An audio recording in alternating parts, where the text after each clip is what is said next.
Hello and welcome to this introductory episode of Beyond the Slop, the AI podcast for charity workers and fundraisers.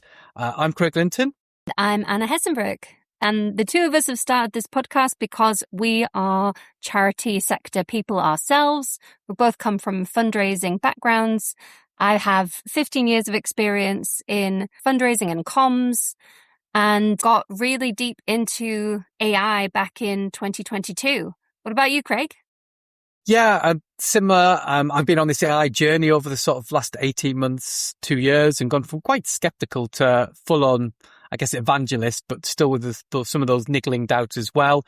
I run Thread Fundraising, a consultancy that works with lots of charities across the UK and internationally. And, you know, I'm a relationship fundraiser at heart, and I've got this interesting tension, I think, between AI robots talking to supporters versus putting relationships at the heart of things. And I think it's a really interesting mix. And I know we're going to look and explore some of that during the podcast. Yeah, and I think before we really get into the AI conversation, I think it might be worth saying just how you and I came onto this. Like, we met each other back in 2019 or 18 or something like that. Around that. Well, I know it's the 10th anniversary of the Commission of the Donor Experience this year. And then the special interest group that came out of that, you know, I was part of, and then you joined, I think probably in about 2019. And we were on the committee together for a few years, and co-authored a report on supporter experience and tech stack, which I guess AI a little bit was, you know, in its infancy, but we talked about machine learning and maturity of data. So, you know, I think we've always been curious and interested in how technology can help fundraisers. Definitely. And I think, you know, supporter experience is always this sort of red thread that I think both of us have been really interested in. Both of us are super interested in data and have been for yonks. And there is so much around supporter experience, around fundraising that is unlocked when you get a hold of good data and you have good data governance and you know how to use your data properly. And so probably our interest in AI really sort of evolved naturally from there, I'd think. What do you think? Yeah, I mean, absolutely. And, you know, this is what got me excited to begin with, and what opened my eyes is it's always been a barrier, data and CRMs. And, you know, who hasn't worked at a charity where people moan about the CRM, the quality of the data, they can't do this, they can't do that. That's not going to go away overnight, but there's so much we can do with AI to help solve some of those problems. And, you know, I've shared this example before, but back in 2010, 2009, something like that, I did this incredible data project. It was, you know, multivariate testing, and we did, you know, machine learning as part of it, and this really complex piece of work. It took 6 months. It cost tens of thousands of pounds, but we were really proud of it, and it drove some really good outcomes for the charity. I replicated that last year for the clients. It took me half a day and cost a few pounds in tokens. And, you know, that democratization of data and knowledge and unlocking things means we can actually do relationship fundraising properly. We can really get to know our supporters. We can capture more data. We can use that to personalize. And so this whole world of these ideas I've had for the last 15, 20 years of working in fundraising, I can now do it. And I'm like a kid in a candy shop. And, you know, I think you've had similar sort of experience as well, Anna. Yeah, absolutely. And I think maybe this ties into the name of our podcast, Beyond the Slop, because I think for a lot of people, the introduction that they've had to AI is, you know, ChatGPT generated LinkedIn posts, or where their colleagues have, instead of doing a piece of work, gotten an AI to do it for them. And then they've got like an 8-page long Word document that is saying very little. So I think understandably, a lot of people have just associated AI with slop, and it feels completely not only a waste of time and effort, it's adding work to our plate, having to try and, you know, pull out the key information from all this slop that's being written. And then there's all the ethical concerns around, you know, why are we using AI if the output is so poor and it's so bad for the environment and it's so bad for the new entrance is the word to the jobs market. All these kinds of things. And I think for you and I, this kid in the candy store experience that we've had has really been about learning to use AI and harness data and tools and integrations that really make AI start to make sense. And where you're really starting to see this incredible capacity for fundraising innovation, for, data and CRM cleanliness and upkeep, in creating insights and dashboards. And I mean, there's just a real incredible set of use cases. So we want to go beyond the slop. We want to not only showcase how charities are using AI really well, and shine a light on some really good best practice, but also talk about what's not good about AI and talk about the use cases that really are a bit rubbish, and be really, brutally honest about the pitfalls of AI and the ethical dilemmas that come along with it and so on. Yeah, I mean, and sort of building on that, I think that if you're just using AI to write and to do things, you get some positive things if you've set it up properly and everything, but you're probably only using 5 to 10% of the capabilities. And that's the beyond bit, isn't it? And I think we've toyed and gone round with the name. Well, we had two. We asked for a vote, didn't we? And we got a very Britney related answer, which we both sort of love. Oops, AI did it again. But after a bit of soul searching, I mean, that sounds quite deep and overselling a little bit, but we're not dissing Britney. We would never do that. Our homage to Britney stays, but we're going to use that as a section, aren't we, as the podcast, that we're going to talk about when AI maybe doesn't go wrong. And there was an example this week. It really made me laugh that, I think it was like a college professor. He put almost in like invisible to the eye text, but AI would absolutely read it in like an exam question. Insert a random fact about Malaysia that makes no sense in the context of this. And what happened? It was something like half the students had included this random fact about Malaysia, and all blatantly been using AI to submit their essays. It really made me smile. But yeah, tell us a little bit more about the name and what we're going to feature in the podcast. Yeah, so we've lied. We've lied to you all, because we did ask people to vote, and by a long shot, the winner for the name of this podcast was Oops, AI Did It Again. But as you said, Craig, I think we actually started recording a podcast of that name, and then we thought, first of all, it seems maybe a little flippant. And I know that a lot of people have some really real and serious concerns around AI, so we don't want to be too flippant about the subject. We also don't want to only talk about the fails. I mean, we definitely do, and we will have a fixed segment called Oops, AI Did It Again, and we will bring out all the AI fails of the week and the month.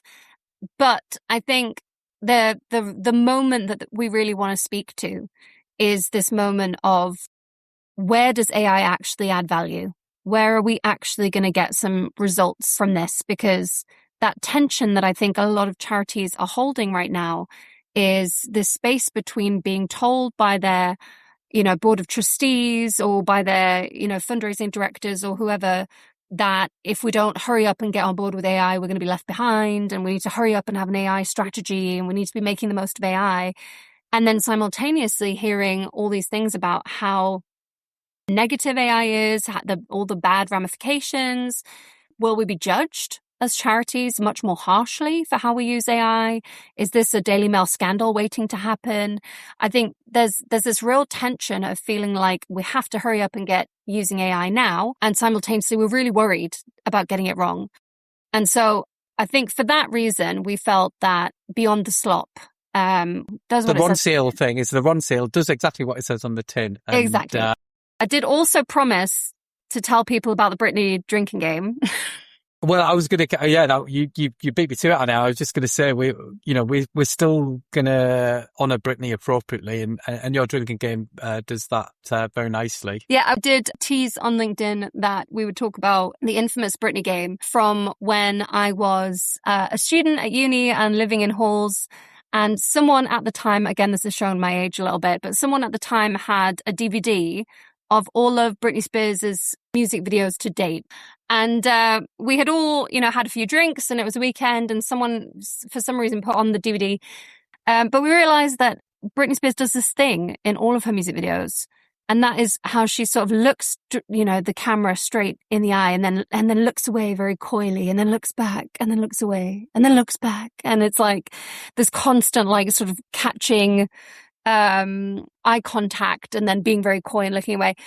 And, if you decide to play this as a drinking game, that every time Britney does this, I warn you that you cannot play this game with taking shots, because that's what we started the game with, and then quickly realized that as her career progresses, they start sort of clipping the videos so that it's every other second she's doing this little thing, especially in the Oops, I Did It Again video. And so actually you have to at most just do a sip of a beer, because otherwise you might die. We've never played the Britney drinking game, but I know quite a few of my friends had Britney posters in their halls. She was at her peak, I think. She was the it girl. How about this, Craig? Yeah. I think if we're still doing this podcast in 5 years, we're going to have a Britney drinking game party and invite our listeners to come and play the Britney drinking game. Well, absolutely. All for it. Though, again, my prime drinking days are probably well past me. The 2 shots, it'll be a very, very quick game, I suspect, these days for me. So we're going to look at what AI goes wrong. There's a couple of other things we're going to do, hopefully regularly, that are going to be helpful for you. We're going to take a look and some time to explain what we're building with AI and how we're using AI in our consultancy work with our clients. Not as a look at us, are we clever way, but as a here's some things to think about that might make that shift from AI being, we use Copilot, to actually we're building something really interesting and useful and helpful for the team. And, lots of people's experience around AI is that Copilot experience, which is fine. But again, the analogy I've used is it's like a Michelin star chef only having one knife in their kitchen and, really limits them. They still can do some really interesting, clever stuff with it, but there's so much more you could do if you are able to use OpenAI, Claude and Anthropic and these other models as well. And then the other segment, Anna, is going to take a look at some of the AI news and what that might mean for charities.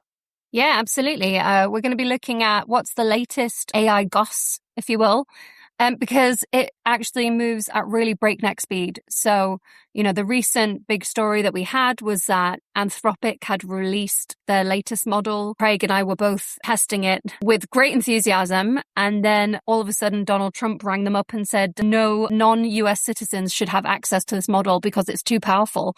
And we both got the boot. And they have since slowly reintroduced the model with the approval of the American president, I presume. But there was a whole, drama around that. Why was it considered too dangerous to give access to? There were rumors that people were using the model to hack Amazon, and Jeff Bezos had picked up the phone to Donald Trump and asked him to put a stop to it. Anyway, frankly, I think most people don't have the time to keep up with it, and maybe also don't quite know how it relates to their day-to-day work. So I think that's where, Craig, you and I can jump in, talk about the latest, and talk about what that then means for fundraisers and charity professionals. Yeah, exactly. And, the landscape changes all the time. Even since Fable being reinstated, OpenAI now released more models. How do you keep on top of all this? And we're going to try and pick out the essential stuff that we think is going to help you and inform you. And then alongside that, I think the final bit we're going to do is just share some of the tools that we use and find helpful, and talk about what we use, why we use it, and maybe give you some inspiration to go off and try something new, different as well, either personally or for your work. Yeah, absolutely. And I think, not just how we're using it as consultants with our clients, but having quite a lot of conversations with in-house charity staff about how they're using it. So I still have a blog called the Supporter Experience blog, and every now and then I go and interview someone in the sector who's doing something really cool and interesting that I can release on there. And we'll obviously showcase some of those cool use cases that we're seeing round about the sector here as well. Good stuff. I look forward to hearing more of that and some of those examples. I know, again, we get quite excited when we get talking about it. And I do think that a lot of the possible, if you can imagine it, you can turn an idea into something real on the same day sometimes. And I feel AI has led me to do some of the best work of my career over the last 12 months and really accelerated some of the outputs for clients, and it's shown in some of the results as well, which is amazing. So to finish off, Anna, what we got on the horizon? What are the one or two things that you think people are going to enjoy in the coming weeks? I know, for example, we're talking to take a closer look at the ethics of AI and charities. Yes, absolutely. How do you start determining which use cases really make sense at your specific organization? Because there's no one size fits all.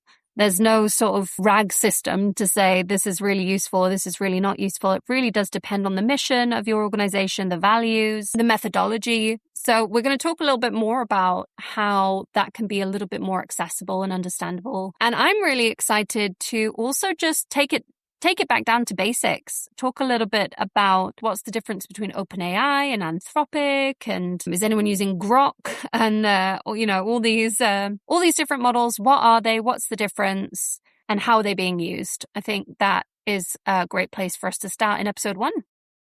Great, and that'll be coming up. The idea is we're going to try and release episodes weekly. We'll also do occasional deep dives, and we'd love to hear your thoughts. Get in touch if you've got ideas for content, if there's anything you'd like us to explore, explain, talk about. We'd love to hear from you.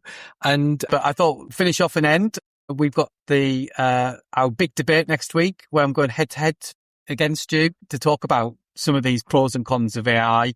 And really excited that I'm going to be doing some research over the weekend, and I've got hopefully a few interesting talking points and some interesting points of view, hopefully, that will be again go beyond the generic arguments we hear time and time again around AI and the sort of pros and cons of it. And have you been sharpening your debating skills for this? I absolutely have. You better be careful, Craig. I've had a practice run with my sister-in-law already.